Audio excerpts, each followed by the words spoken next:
एक चीज़ देखना जरा, यहाँ पे क्या पढ़ रहे थे हम लोग? वेक्टर पढ़ रहे थे ना। वेक्टर में कहीं ना कहीं हमने बोला था कि कुछ लक्षण होंगे वेक्टर के। उस वेक्टर में हमने 2 लक्षण की तो बात कर ली थी। एक तीसरा लक्षण है, लास्ट में जाते जाते बताए थे आपको, क्या? Cloning site. बात करेंगे इसके बारे में आज हम लोग। नहीं, ख़त्म कहाँ से हुआ, इतना आसान है। मतलब आपको याद दिलाया कि 2 इसमें से हम पढ़ चुके थे लगभग, और तीसरा आपको जाते जाते याद दिला करके गए थे, क्या? क्लोनिंग साइट, प्रतिबंधन स्थल बोलते हैं। ओआरआई के विषय में बात हो चुका है, चयनात्मक मार्कर समझ चुके हैं। उसके बाद चयनात्मक मार्कर की जो बात की थी, हमने बोला था क्या कितने प्रकार के हैं? ये 2 प्रकार के हैं, एंटीबायोटिक रेसिस्टेंट जीन और दूसरा क्या है? Lac Z gene. जिसमें से एंटीबायोटिक रेसिस्टेंट जीन को हमने पढ़ के ख़त्म कर लिया था। अब यहाँ तक में बताइए, क्या किसी को कोई डाउट आ रहा था कि सर हम एक ऐसे प्लाज्मिड का इस्तेमाल करेंगे यहाँ पर जिस प्लाज्मिड के अंदर 2 इस प्रकार के जीन मिल रहे हैं,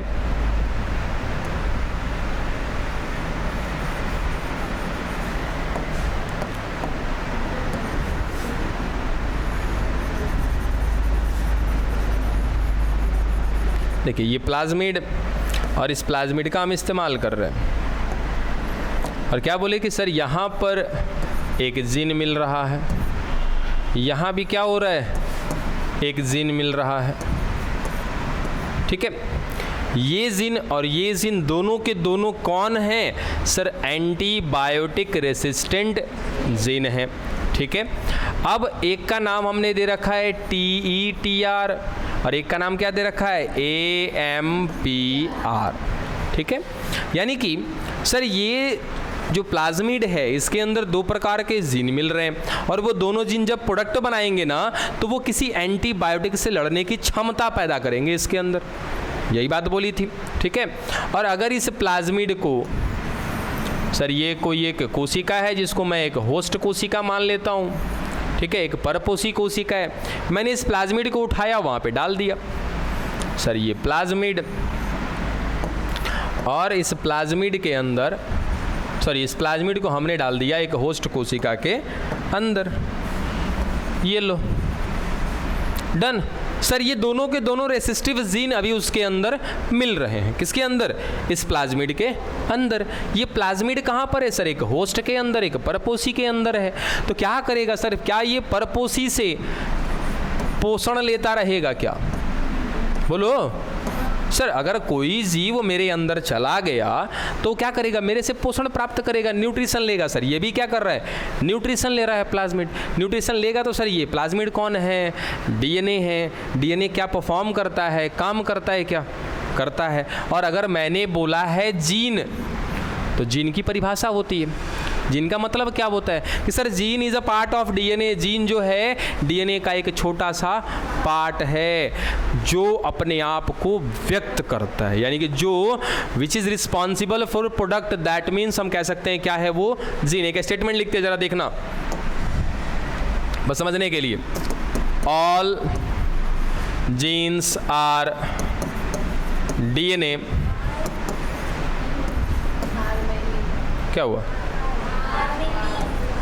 और ऑल डीएनए आर जीन। बताओ इनमें से पहला सही होगा कि दूसरा सही होगा?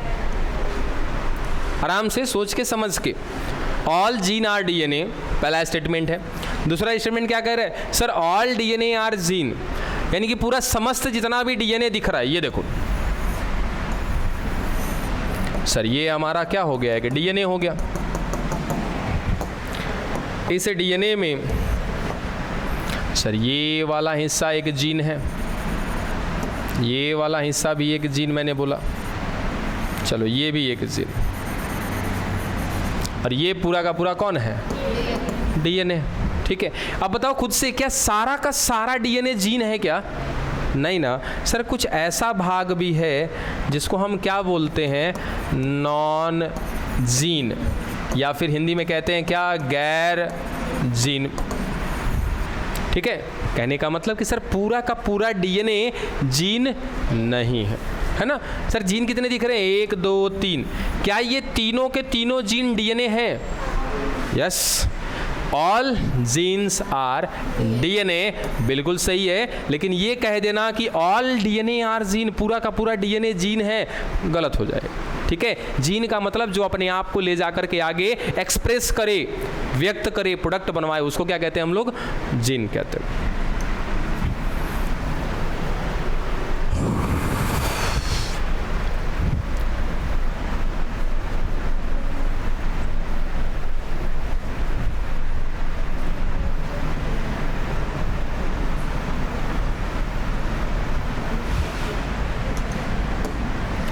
चलिए, क्या बात कर रहे थे हम लोग? सर एंटीबायोटिक रेसिस्टेंट जीन्स की बात कर रहे थे। चलो, प्लाज्मिड को उठाया, एक होस्ट कोशिका में डाल दिया और इस होस्ट कोशिका पर हम प्रहार कर रहे हैं। प्रहार माने सर उसको मारने की कोशिश कर रहे हैं। किससे मारने की कोशिश कर रहे हैं? एंटीबायोटिक से। इस कोशिका को मारना है हमें, ठीक है ना? किससे मारना है?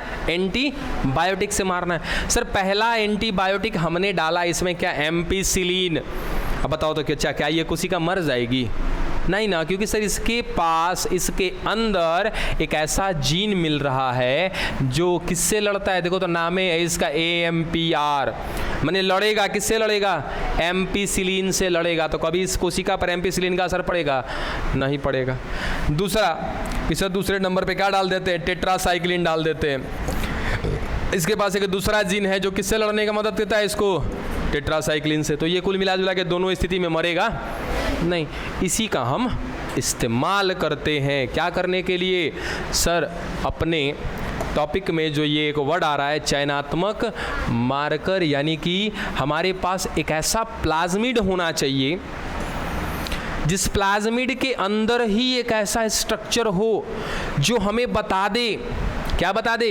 कि इस प्लाज्मिड में हमारा डीएनए जुड़ा है या नहीं जुड़ा है, वो ये प्लाज्मिड ही बताएगा। और यदि प्लाज्मिड बताएगा तो हम ये कहेंगे कि सर इस प्लाज्मिड के अंदर क्या मिल रहा है? चयनात्मक मार्कर मिल रहा है। यही बात तो थी लास्ट टाइम पे हमने क्या देखा था कि सर जो हमारा प्लाज्मिड है, इस प्लाज्मिड के अंदर 3 चीज़ें होनी बहुत ज़रूरी है। सबसे पहला ORI होना चाहिए।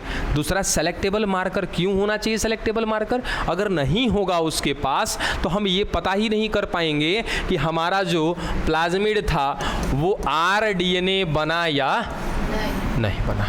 बात समझे? तो सेलेक्टेबल मार्कर उस हमारे प्लाज्मिड में होना चाहिए। तीसरा क्या है? हाँ, अच्छा, वो प्रोसेस।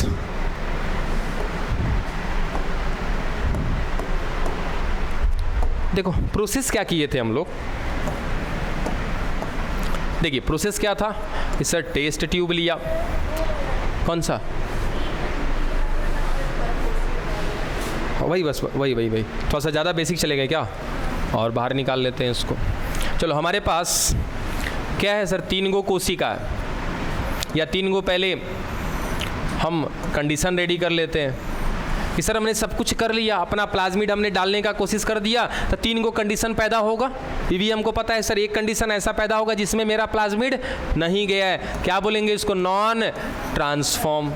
एक में गया होगा, लेकिन ये गया होगा जिसमें हमारा प्लाज्मिड के साथ हमारा जीन जुड़ा हुआ नहीं है। मतलब कि कुछ ऐसा कि सर यहाँ पर केवल क्या गया है? प्लाज्मिड गया है। तो हम इसको क्या कह दें? सर ये कोशिका ट्रांसफॉर्म तो हुई है लेकिन नॉन रिकॉम्बिनेंट वाला प्लाज्मिड गया है इसके पास, ठीक है। और एक तीसरा कंडीशन क्या बनेगा कि सर ये प्लाज्मिड गया है तो कोशिका क्या हो गई है? ट्रांसफॉर्म हो गई है। उसके साथ साथ यहाँ पर हमारा डीएनए या फिर हमारे द्वारा चुना गया हमारा जीन भी जुड़ चुका है। इसका मतलब कि सर ये वो कोशिका है जिसको मैं क्या बोलूँगा? ट्रांसफॉर्म और रिकॉम्बिनेंट कहूँगा। ये है आपकी नॉन ट्रांसफॉर्म। अब हमें यही तो पता लगाना था कि सर कैसे आखिर पता लगाएं कि चलो ऐसी 3 गो कोशिका नहीं सर, बहुत सारी कोशिकाएं होंगी हमारे पास, बहुत सारे होस्ट होंगे, लेकिन उनमें से किसमें हमारा वो वाला प्लाज्मिड गया है जिसको हम कहते हैं डीएनए, या तो मुझे इसका पता लगाना है या तो मुझे उस होस्ट, उस परपोषी कोशिका का पता लगाना है, जिसको हम क्या बोलेंगे, ट्रांसफॉर्म और रिकॉम्बिनेंट। कैसे पता करें? तो क्या बताया था आपको कि जैसे हमने एक ये टेस्ट ट्यूब वाली जो बात बताई थी कि सर वहाँ पे एक ही प्रकार का एंडोप्लाज्मिक का इस्तेमाल करेंगे, और वो एक ही प्रकार के एंडोप्लाज्मिक के इस्तेमाल से क्या होगा कि मेरे डीएनए जहाँ पर कटेगा उसी सीक्वेंस पे जा करके किसको काटा जाएगा, प्लाज्मिड को काटा जाएगा। फिर क्या डालेंगे, लाइगेज डालेंगे, सेम लोकेशन पे ले जाकर लाइगेज जोड़ देगा, और वो अनुक्रम कहाँ पर मिल रहा होगा,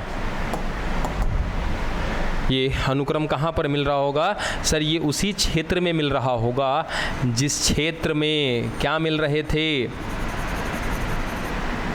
एंटीबायोटिक रेसिस्टेंट जीन मिल रहे थे। सुनना कि सर ये है AMPR, ये कौन, TETR, इसी पर मिल रहा है सर एक अनुक्रम। जैसे एग्जाम्पल के तौर पे लेते हैं क्या, GAATTC, कि सर ये अनुक्रम कहाँ पर मिल रहा है, TTR के पास मिल रहा है। ठीक है, बाद में इसी जगह पर कौन आया सर, रेस्ट्रिक्शन एंडोन्यूक्लिएज, इसने क्या किया, इस TTR के क्षेत्र को काट दिया।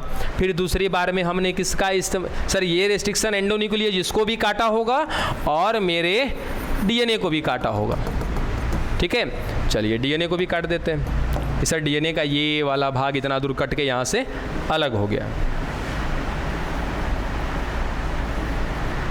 ठीक है, चलो ये है वो जीन। अब इसी को लाके क्या करना है, यहाँ पे जोड़ना है। तो दूसरी दफ़ा में हम क्या इस्तेमाल करने वाले हैं सर, लाइगेज का इस्तेमाल करने वाले।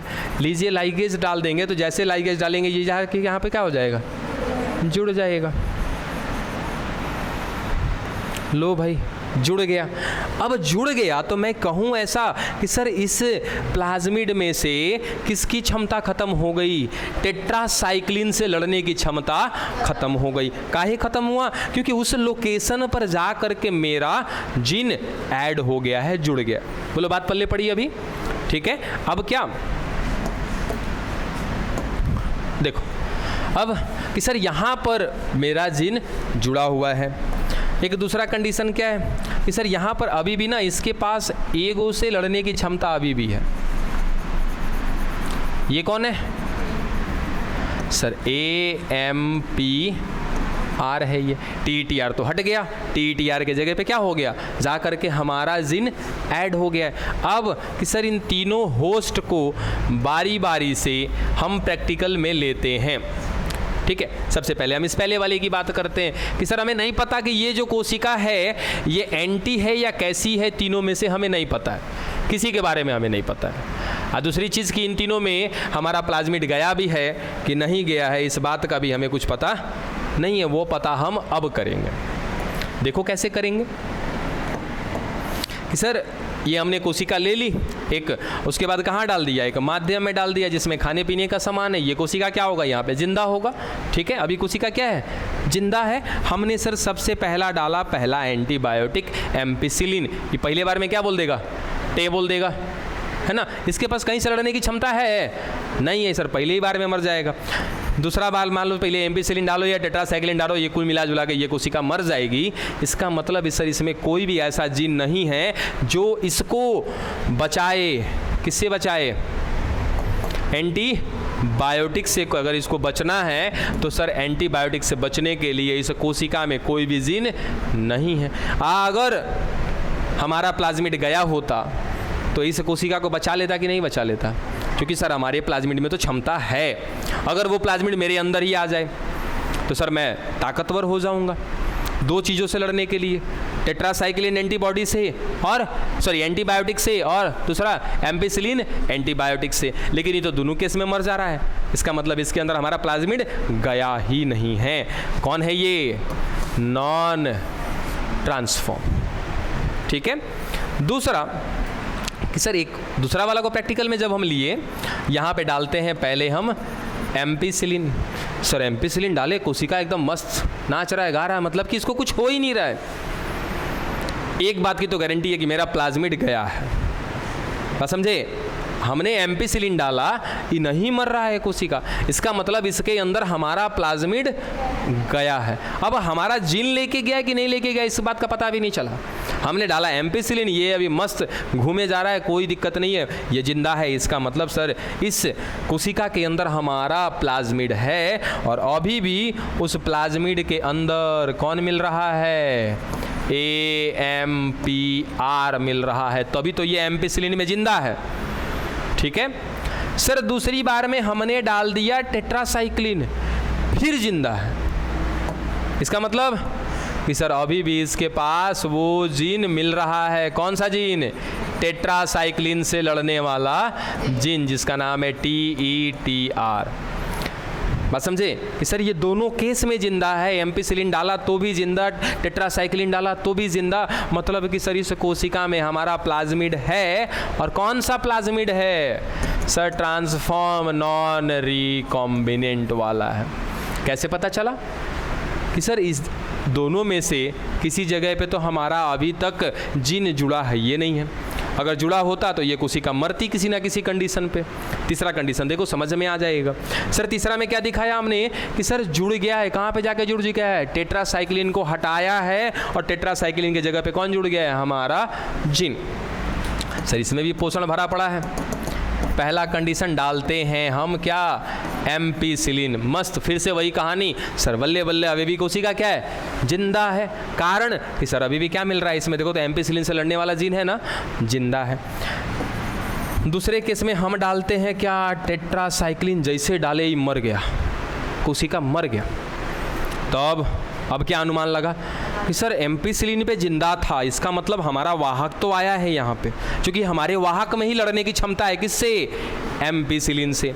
टेट्रासाइक्लिन डाला, मर गया, अरे बाप रे बाप, इसका मतलब कि वाहक तो गया है लेकिन ओकरा अंदर से टेट्रासाइक्लिन की लड़ने की क्षमता खत्म हो चुकी है। इसका मतलब कि सर हमने तो पढ़ा है किसमें, जीनोम प्रोजेक्ट में, कि उसी टेट्रासाइक्लिन पे ये वाला जीन जा करके जुड़ेगा। इसका मतलब सर हमारा जीन हमारे लोकेशन पे जा करके जुड़ चुका है। बोलो बात समझ में आया अभी, डन, आगे बढ़े।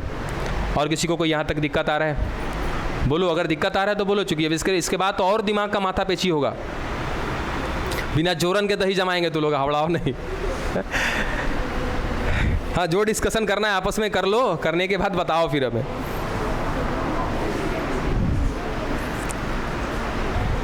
जो दिक्कत है बढ़िया से डिस्कशन करो, बढ़िया से। बैठते हैं हम तब तक। हाँ हाँ, कौन सा जीन, हाँ पूछ पूछ पूछ पूछ बचिया पूछ।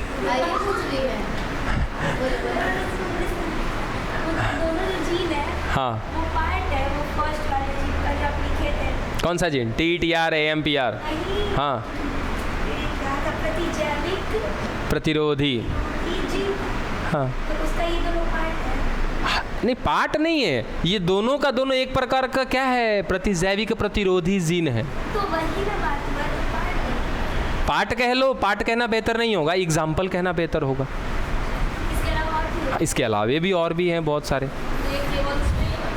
किसमें, हाँ ज़्यादातर। ठीक है, हो गया, ये ख़त्म हुआ यहाँ तक। अब एक लास्ट है, जरा इसको पढ़ के ख़त्म कर लें हम लोग, उसके बाद आगे बढ़ते हैं। देखो क्या है, क्लोनिंग साइट है, लैक्जेटजिन आएगा, लैक्जेटजिन पढ़ाएंगे जब हम आपको पहले PBR 322 पढ़ा लेंगे ना, उस दिन बोले थे ना कि लैक्जेटजिन को बाद में पढ़ेंगे, PBR 322 पढ़ा देंगे, उसके बाद PUC 18 पढ़ाएंगे, PUC 19 पढ़ाएंगे ना, तो वहाँ पे पढ़ाएंगे आपको लैक्जेटजिन।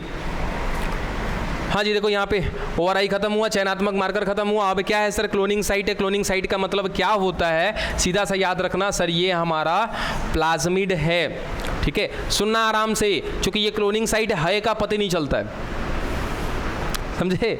तो क्लोनिंग साइट का मतलब क्या है, आपके NCERT में देखना बराबर लिखा रहेगा कि सर क्लोनिंग साइट वो क्षेत्र है जहाँ पर कुछ विशेष अनुक्रम पाए जाते हैं, किसके लिए,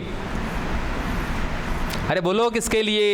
रेस्ट्रिक्शन एंडो न्यूक्लियेज के लिए। फिर से सुनो कि सर एक प्लाज्मिड है, उस प्लाज्मिड में क्लोनिंग साइट होना बहुत जरूरी है, प्रतिबंधन स्थल होना बहुत जरूरी है। अगर नहीं होगा प्रतिबंधन स्थल तो रेस्ट्रिक्शन एंडोन्यूक्लियेज काम कैसे करेगा? बात समझे? चलो मैंने बोला कि सर इस पर प्रतिबंधन स्थल है ये नहीं है, ये हो गया प्लाज्मिड, इस पर कोई प्रतिबंधन स्थल नहीं है, इसका मतलब कि सर क्लोनिंग साइट नहीं है। क्लोनिंग साइट नहीं है मतलब क्या नहीं है सर? पैलेंड्रोमिक क्या नहीं मिल रहा है? अनुक्रम नहीं है, सीक्वेंस नहीं है। जब पैलेंड्रोमिक सीक्वेंस नहीं है तो क्या रेस्ट्रिक्शन एंडोन्यूक्लियस का कोई वैल्यू है? नहीं है। और जब रेस्ट्रिक्शन एंडोन्यूक्लियस ही काम नहीं करेगा तो क्या ये प्लाज्मिड कटेगा? और जब प्लाज्मिड कटेगा ही नहीं तो क्या यहाँ पर आकर के हमारा जीन जुड़ेगा? नहीं जुड़ेगा ना। तो कुल मिला जुला करके सर क्लोनिंग साइट होना बहुत ज़रूरी है। क्लोनिंग साइट है क्या? कौन है क्लोनिंग साइट? सर वो क्षेत्र जहाँ पर जा करके रेस्ट्रिक्शन एंडोन्यूक्लियेज कट मारता है, उसी क्षेत्र को क्या बोलते हैं? क्लोनिंग साइट बोलते हैं। बात समझे? फिर उसी जगह पे जा करके कौन जुड़ता है? हमारा वांछित जीन या सेलेक्टिव जीन, और उसके बाद वहीं से क्या स्टार्ट होती है? उसकी क्लोनिंग शुरू होती है। डन। ये तीनों के तीनों लक्षण थे किसके? वाहक के या संवाहक के या वेक्टर के, जो आप समझो है। क्लोनिंग साइट में है ये नहीं है कुछ। ये लैक जेड जीन पढ़ेंगे हम लोग बाद में, धैर्य रखिएगा। हाँ आ रहा है लेकर आ रहा है।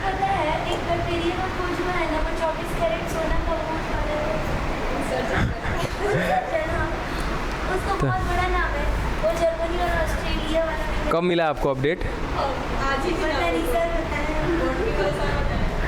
अब हमें तो देखो इन सब की जानकारी नहीं है फिलहाल।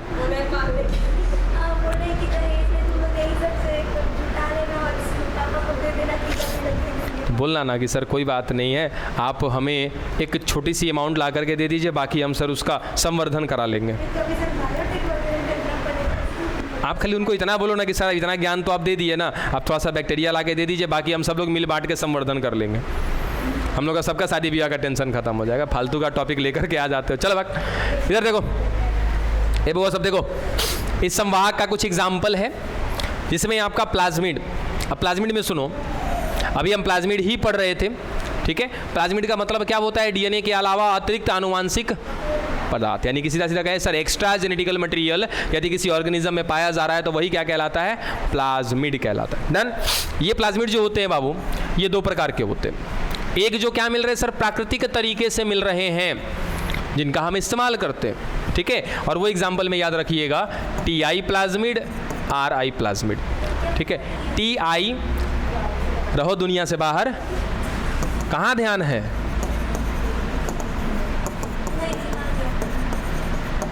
क्या बोले? अब अभी पहले सुनो, ये भी चीज़ कंफ्यूज करती है। सर ये कौन है? संवाहक है। ज़्यादातर के दिमाग में यही बैठ जाता है कि संवाहक माने क्या होता है? प्लाज्मिड। ना बाबू, उसके अलावा भी बहुत सारी चीज़ें हैं, ठीक है। जैसे वायरस भी होता है आपका प्लाज्मिड, कॉस्मिड भी होता है, बीएसी है, वाईएसी है, ये सारे के सारे आपके क्या हैं? संवाहक हैं, ठीक है। वो छोड़ो अभी फिलहाल कि सर हम कितना को पढ़े? अभी तक केवल एक को पढ़े हैं। कौन? प्लाज्मिड। प्लाज्मिड कौन? कि सर वो डीएनए का एक टुकड़ा होगा या तो डीएनए का खंड होगा, जो क्या होगा? मुख्य आनुवांशिक पदार्थ से अलग होगा, डिफरेंट होगा, एक्स्ट्रा जेनेटिकल मटेरियल होगा, अतिरिक्त आनुवांशिक पदार्थ होगा। और इसी के साथ हम क्या करते हैं? तो अपने जीन को कहीं ना कहीं यहाँ पे काट पीट करते हैं, फिर अपने जीन को यहाँ पे जोड़ते हैं, फिर इसको किसी परपोषी कोशिका में भेजते हैं। तो परपोषी कोशिका में कौन जा रहा है? सर ये प्लाज्मिड जा रहा है। किसको लेके जा रहा है? हमारे जीन को लेकर के जा रहा है। तो क्या मैं इसको वाहक नहीं बोलूँ? है ना। तो वही कह रहे हैं कि सर वाहक कौन? प्लाज्मिड। अब ये प्लाज्मिड कितने प्रकार के? दो प्रकार के। कौन कौन? प्राकृतिक। दूसरा कौन? कृत्रिम। कृत्रिम यानी कि जो मनुष्यों ने बनाया है, ठीक है। तो पहले प्राकृतिक को याद रखिएगा कि सर एक बैक्टीरिया है, एग्रो बैक्टीरियम, ठीक है। एग्रो बैक्टीरियम, इसकी बहुत सी वैरायटी होती है, ठीक है, जिसमें का एक वैरायटी मुझे याद है ट्यूमिनीफेसियन, एग्रोबैक्टीरियम ट्यूमिनीफेसियन, उसी का प्लाज्मिड है कौन, TI प्लाज्मिड, यानी कि एग्रोबैक्टीरियम एक बैक्टीरिया है जिससे निकाला गया है क्या, TI प्लाज्मिड। एक और एग्रोबैक्टीरियम का ही वैरायटी है, राइनेसस कहते हैं उसको, उसका प्लाज्मिड निकाला गया है तो क्या बोलते हैं उसको, RI प्लाज्मिड। कुल मिला जुलाकर उतना ज़्यादा दिमाग खर्चा मत करना, सीधा सीधा बस सिंपल सा याद रखना जो सवाल आपसे पूछा जाता है क्या, कि सर एक बैक्टीरिया एग्रोबैक्टीरियम ट्यूमिनीफेसियन, यहाँ से प्राकृतिक रूप से 2 प्रकार के प्लाज्मिड प्राप्त किए जाते हैं। सबसे पहला TI प्लाज्मिड और दूसरा कौन, RI प्लाज्मिड। बस इतने याद रखो, ज़्यादा दिमाग अपना खर्चा नहीं करना, ठीक है। ये 2 प्रकार का प्लाज्मिड, और ये दोनों का दोनों कैसा है, प्राकृतिक है, इसमें मनुष्य का कोई हाथ नहीं है, वो सिंपल से एक बैक्टीरिया से प्राप्त किया गया, उस बैक्टीरिया का नाम क्या है, एग्रोबैक्टीरियम, ठीक है। अब ये क्या है सर, तो मनुष्य ने अपने मुताबिक भी तैयार करा है, क्या तैयार किया है अपने मुताबिक, प्लाज्मिड। तो सर अगर मनुष्य के द्वारा तैयार किया हुआ प्लाज्मिड है तो इसको क्या बोलेंगे हम, आर्टिफिशियल बोलेंगे ना, तो ये क्या है, आर्टिफिशियल, यानी कि मानव निर्मित या कृत्रिम, जो आप क्या बोलो कि सर मानव निर्मित कुछ कौन है, आपके प्लाज्मिड हैं, जैसे PBr 322, ठीक है, PUC 18, PUC 19, ये याद रख लेना, ये 3 गो, और इनमें से भी मोस्ट इम्पॉर्टेंट कौन, PBr 322 और उसके बाद दूसरा PUC 18, इनसे सवाल पूछे जाते हैं, ठीक है। ये एक ऐसे प्लाज्मिड हैं जिसको हम अपना जीन देंगे, ये हमारा जीन लेकर के जाएगा वाहक की तरह, ठीक। कैसे तैयार किया गया है, क्या मैं बायोटेक कर रहा हूँ और इसमें आपका ये सवाल कि सर कैसे तैयार किया गया होगा। वेक्टर क्या है, वेक्टर क्या है, सर DNA का टुकड़ा है, बोलो हाँ या नहीं। वेक्टर कौन, सर DNA, जो क्या कर सकता हो, रेप्लिकेशन कर सकता हो। क्या हम ऐसा कुछ नहीं तैयार कर सकते, अरे मेरी अम्मा, प्लाज्मिड का मतलब क्या होता है सर, अतिरिक्त आनुवांशिक पदार्थ, उसको कहीं से निकाला गया है लेकिन उसको अपने मुताबिक हमने तैयार किया है, निकाला गया है कहीं से उसको, ऐसा नहीं है कि वो हमने DNA बनाया, हमने जीन बनाया, नहीं, वो सब कुछ एक जगह पे पड़ा हुआ था हमने। अच्छा ये बताओ, मोटरसाइकिल जानते हो, स्कूटी जानते हो, स्कूटी में भी पहिया है, मोटरसाइकिल में भी पहिया है, लेकिन क्या हमने उसको अपने मुताबिक अरेंज कर रखा है क्या, बोलो हैं। देखो अब स्कूटी में कतनो ब्रेक हो, मारना तो पैर से ही है, अपने मुताबिक अरेंज करा है ना हमने, नहीं समझे, मत समझो, हाँ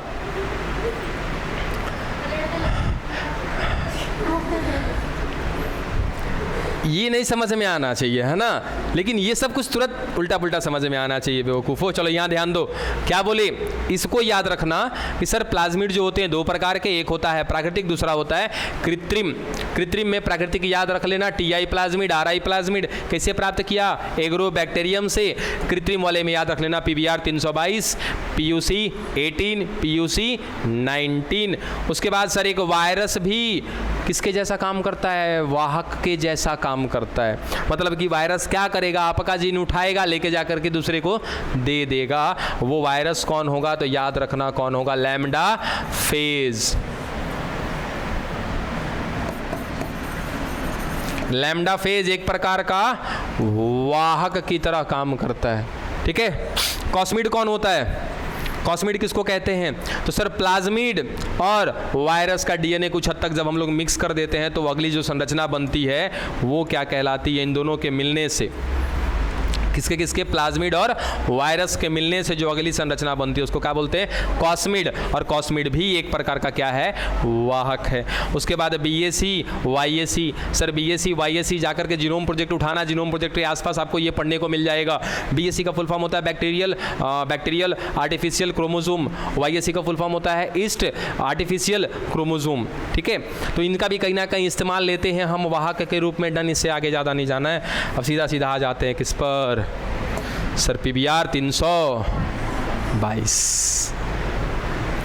मैंने बोला था इसको पढ़ना, ईमानदारी से पढ़ना, यहाँ से सवाल हर साल बने हैं, ठीक है। ये है कौन, सर ये एक वाहक है, ठीक है। PBR 322 कौन है, एक वाहक है, एक वेक्टर है।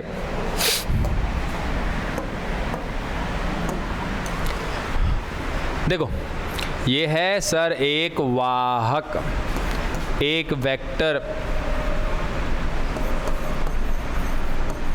कैसा वेक्टर, आर्टिफिशियल, यानी कि ये हमने बनाया है, अपने मुताबिक बनाया है, ठीक है। आगे शुरू करें। अच्छा एक ना आपको शुरू नहीं करते हम अभी आगे, इसमें कुछ इसको लिखना कैसे है वो आपको बता देते हैं, ठीक है। इसमें इस पूरे के पूरे इस पिक्चर में 8 गो पैलेंड्रोमिक अनुक्रम है, ठीक है। 8 को पैलेंड्रोमिक अनुक्रम है। और एक बात याद रखना, मैंने आपको बताया था सर रिस्ट्रिक्शन एंडोन्यूक्लिएज विशिष्ट होते हैं, स्पेशलाइज्ड होते हैं, है ना। जैसे इकोआर फर्स्ट सर वो जब काटेगा GAA TTC को काटेगा, इसके अलावा किसी को भी नहीं काटेगा। और हम इसमें कह रहे हैं देखो 1 2 3 4 5 6 7 8 को मिल रहा है रेस्ट्रिक्शन एंडोन्यूक्लिएज। इसका मतलब कि सर 8 को क्या मिलेगा, इसमें पैलेंड्रोमिक अनुक्रम मिलेगा। बात समझे, इस पूरे के पूरे वाहक में 8 गो मिल रहा है क्या, रेस्ट्रिक्शन। 8 गो रेस्ट्रिक्शन एंडोन्यूक्लिएज नहीं मिल रहा है, 8 गो मिल रहा है क्या, आपका पैलेंड्रोमिक अनुक्रम। और ये जो दिया गया है ना, ये सब लुरवा से समझ में नहीं आता है, समझे। तो कह रहे हैं वो सुनो,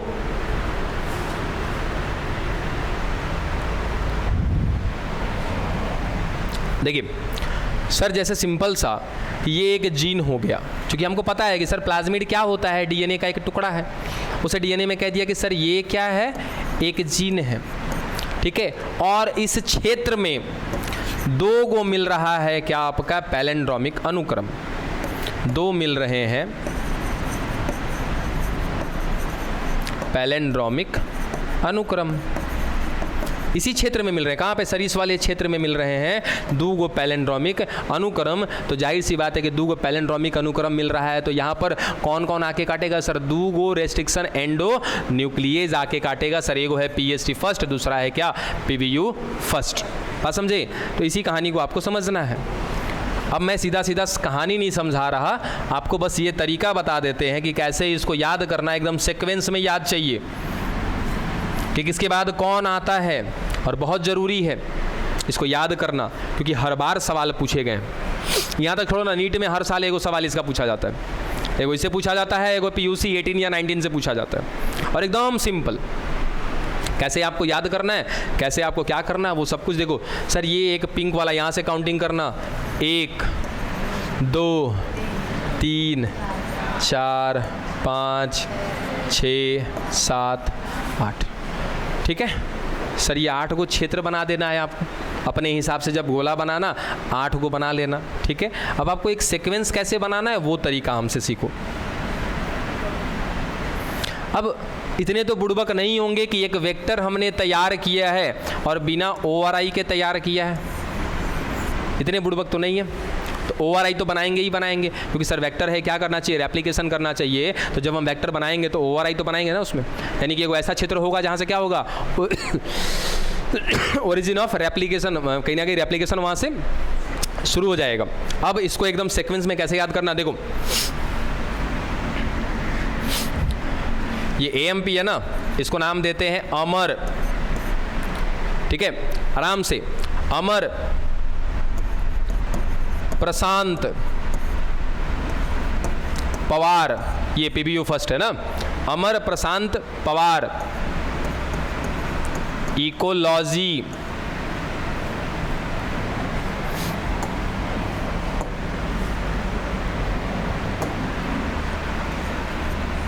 ये क्लास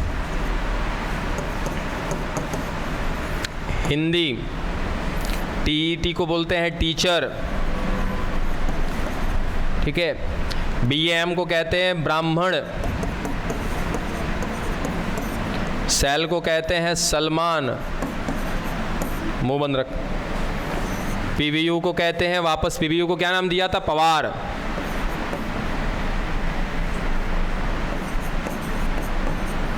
कल हम जिक्रा के बोर्ड पर भेज दिए ना, वो ना बना के दिखाया बोर्ड पे ना, तो बताते हैं फिर कल, बस सुन लो खाली, कैसे याद करना है आपको, कैसे बनाने का तरीका आना चाहिए आपको, ठीक है।